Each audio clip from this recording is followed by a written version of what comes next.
Hello guys, सवाल है statement दिए गए हैं दो। पहला स्टेटमेंट देखिए क्या कह रहा है।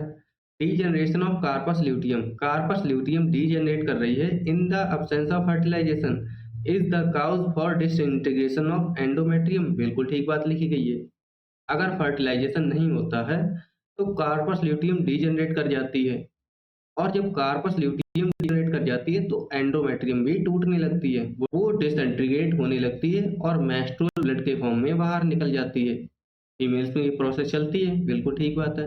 अच्छा, जब कार्पस ल्यूटियम डीजनरेट करने लगती है तो प्रोजेस्टेरॉन हार्मोन का लेवल जो है वो घटने लगता है, और प्रोजेस्टेरॉन ही तो मेंटेन करता है एंडोमेट्रियम के लिए। जब प्रोजेस्टेरॉन का लेवल ही कम हो जाएगा तो एंडोमेट्रियम भी डिसइंटीग्रेट होना शुरू हो जाती है।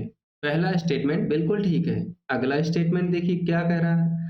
Cyclic menstruation indicates normal reproductive phase in human female and x tends between menarche and menopause. बिल्कुल ठीक बात है। साइक्लिक मेंस्ट्रुएशन, जो मेंस्ट्रुअल साइकिल चलती है, वो इंडिकेट करती है नॉर्मल रिप्रोडक्टिव फेज के लिए ह्यूमंस में। ह्यूमंस की फीमेल में वो नॉर्मल रिप्रोडक्टिव फेज को रिप्रेजेंट करती है।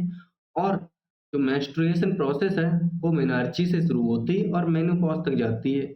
मेनार्ची यानी कि फर्स्ट मेंस्ट्रुएशन, और मेनोपॉज यानी कि लास्ट मेंस्ट्रुएशन के लिए बोलते हैं मेनोपॉज। स्टेटमेंट सेकंड भी ठीक है। आंसर बनेगा both first and second statement are true. पहला ऑप्शन करेक्ट बनेगा।